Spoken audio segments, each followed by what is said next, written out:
Hey, what's going on, guys? No guys here. Welcome back to another video. Episode 2 of the interactive RTG. Still got a 15k team, although we do have 30k, as you can see on the top left. We decided not to spend it. We still have Courtois on the bench as well.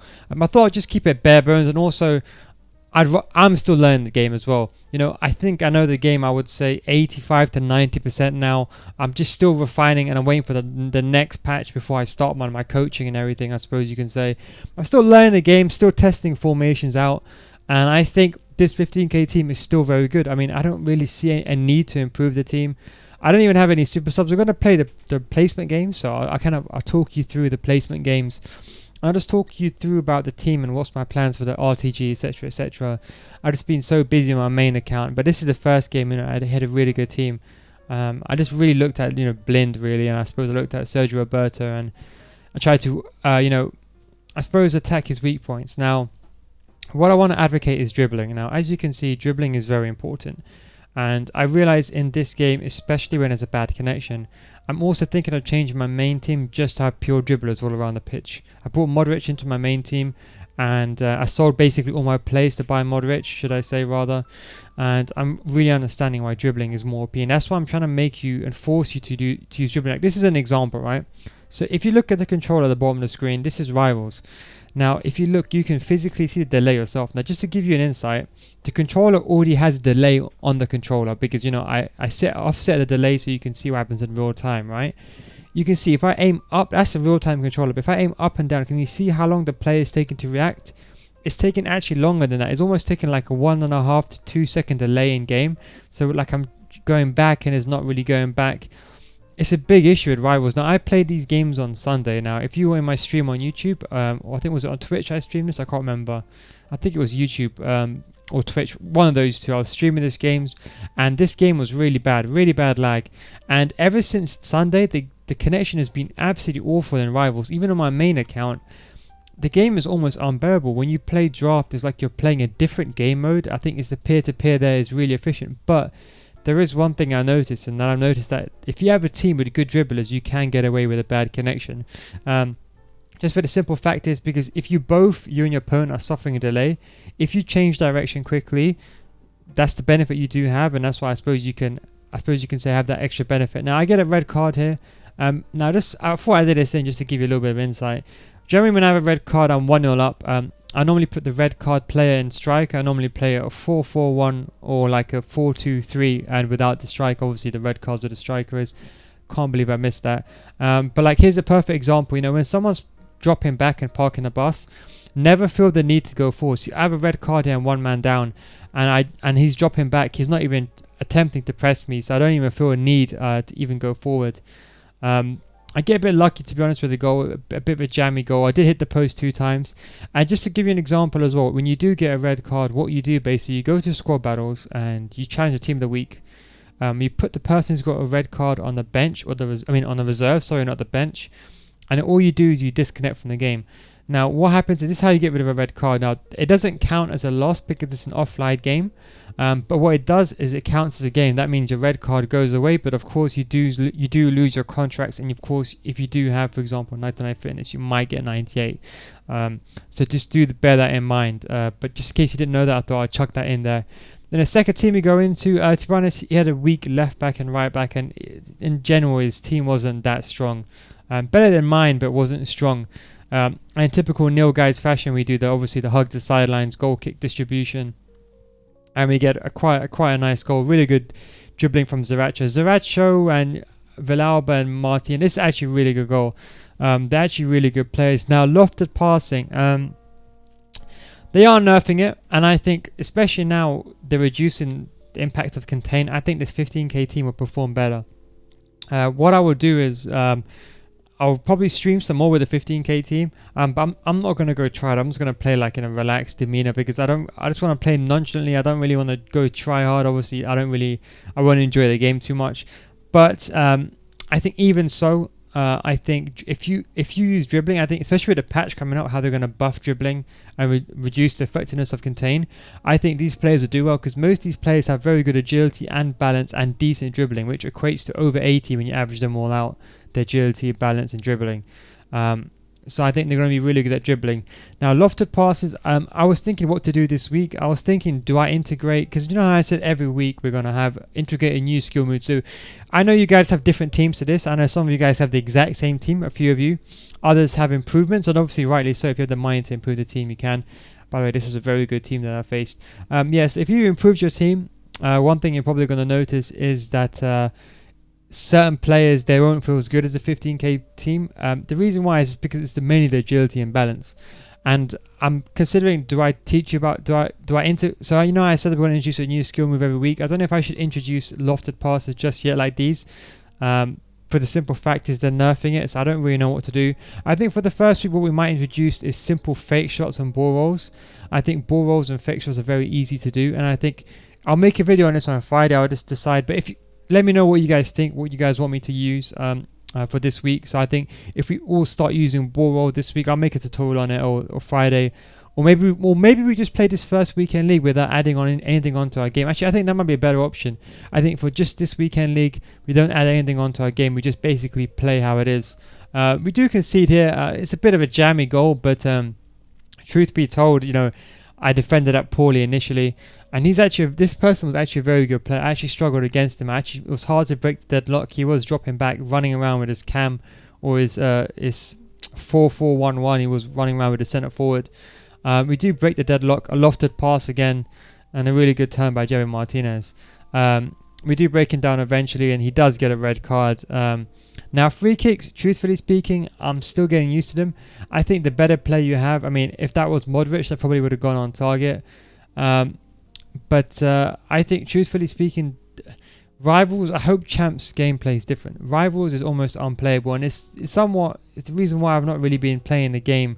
I mean, I've played over 200 games over the past, maybe even more over the past, 2 weeks, 3 weeks or so, with early access, etc., etc.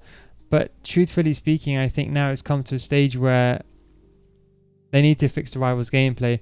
Like certain things like this, I think I defended that correctly. I don't think I should be penalised for that. I ran into the position where he was going to do the fake shot, and then it was. I think here was more of a connection issue. Like I didn't make that tackle. I think the game just delayed, and I attempted to make the tackle, but the player just ran into the ball. But as you can see, lofted passes are still very much OP. So it'll be interesting to see how they adjust that. But anyway, in case you're wondering what formation I'm using, I'll go over that in the end. I'm using a 4-1-2-1-2 and a 4-2-3-1. Nothing special, none of my special tactics, but I'll explain to that very soon. I think this is my 5th and final game, so we won 4 out of 5 so far, and this was a very hard opponent. Very good save there in the first half, but we do recover the ball, press. Obviously, Villalba, very good dribbling, left stick dribbling, and Javi Martinez gets the goal in the end. Actually, I think this is my 4th game. Sorry, yeah, this was my 4th game. But as you can see, I'm using a 4-1-2-1-2. As I said, the 4-1-2-1-2, there is issues defensively. I think obviously these guys weren't. I mean, they're still very good players, but they weren't obviously top players. I think when you play, they're very much the elite players and above. If you're up against someone who knows what they're doing, they can easily exploit you on the wings. This player was using pressure and heavy touch, as you probably just saw him pressing me. So sometimes you just got to be patient. That's what I'm trying to say. Sometimes in this game, I feel like you have to be patient. You can't go in with like a closed mind of getting the ball and running straight into the attack. I don't think you can do that as you could in FIFA 19. You just have to be patient. I think in this game, it's a game of mistakes now. I don't know what the pro scene is going to be like. I'm presuming it's going to be whoever scores the first goal and just got to park the bus and see the game out. I get very lucky there, to be honest. But as I said, to be honest, I don't know how I feel about the speed of the game. I think they're not mentioning the speed of the game in the pitch notes, but I think they do need to increase the speed just to make the game a bit more to increase enjoyment levels, I think. And as you can see here, it was kind of an end-to-end stuff. It was actually, I know he didn't really score a goal up until now, but generally speaking, and I know I hit the post a few times, he was actually a really good player. You can slow this clip down if you want to see how I'm defending. I just thought I'd add this clip in just to show you how I'm kind of defending right now in the current game. So you can always watch that back in 0.25 speed. If you're on a mobile, go to the top right, click once on the screen. If you've got a touch screen on the top right, you should see like a gear sign, and you can adjust the speed. If you're watching this on a PC, on the bottom right hand side, I think you should have a gear icon or something like that for YouTube, and you can just reduce the speed to 0.25%. And then that's the final game. That was a team I just faced. It was actually a very, very good team that I faced. And we get really good Villalba, very good dribbling as usual. We got really unlucky with the post, but we do get the rebound. Truthfully speaking, Kimpembe should have probably got that over Villalba. But nevertheless, I did get the goal, and I kind of make it 2-0 at 13 minutes. I put Bamin on, as you saw. I'll talk over my super subs in a minute. I put Bamin in. As you can see, I keep hitting the post, unfortunately. Yeah, Bamin is actually a good card to kind of close games out. I think if you're gonna, I'll talk about super subs in a minute as the game goes on. But Bamin, and by the way, I don't know how on earth he missed that. Joseph Martinez. I mean, I think it's genuinely harder to miss this than it is to score. I don't know, like there has to be this legit unlucky timing that the ball just got cut. He just cut that ball at that angle. I don't know how he missed that. I didn't even time that or anything. But yeah, Bamin, Teixeira, and Bakambu, the subs that I bought, all costed in total under 5k. Bamin is actually a really good sub, especially to close the game out. He's very tall player, so he's good at jockeying. Hasn't got the best agility and balance, but because he got 85 sprint speed as a sub, you don't really need to apply chemistry style. Here I pressed X earlier on to pass the ball, but ends up being late. And then I go 3-0 ahead. And truthfully speaking, he does a really good goal here. Very good goal by Madison. A really good through ball, I'll be honest. I didn't really expect it. I thought I defended it well, but looking back, I didn't really expect it.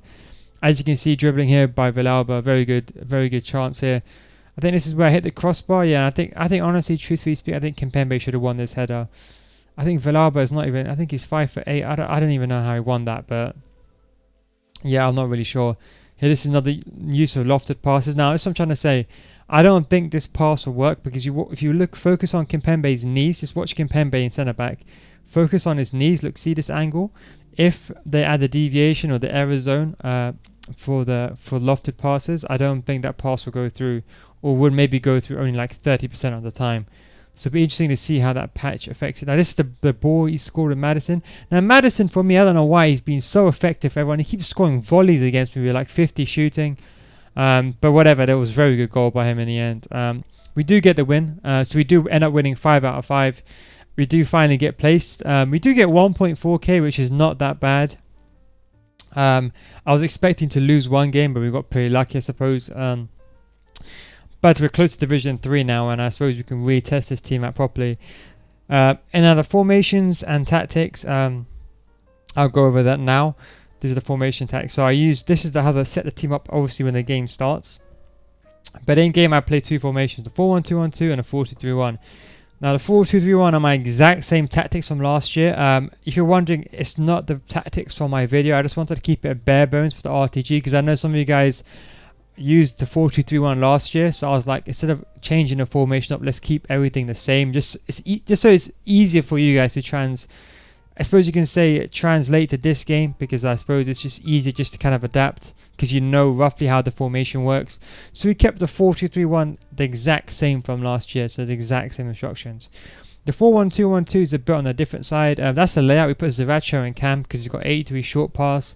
We put Acosta, Martinez in midfield. They're kind of like the playmakers, but they also do run into the box. And Palacios obviously as the CDM. But the instructions, we kept the 4-1-2-1-2 bare bones as well. Everything was unbalanced apart from the CDM was on drop between defenders, cut passing lanes and cover center, and the cam was on stay forward. The rest were all on complete default. I didn't touch them all. Again, I just kept it very simple just for simplicity. Drop back 4-3.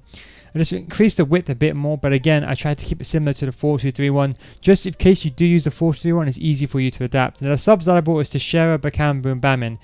Now, I didn't sub on Teixeira or Bakambu, but I did use Bamin, and he is honestly a formidable player. Buy him ASAP. 85 sprint speed, really good stand tackling, especially when you bring him on as a substitute. He's a very good player. Anyway, that's my team. Hope you guys enjoyed this video. I would like to know what you guys' opinions are. But if you guys have any other questions, do let me know. Thank you very much for watching, and I'll catch you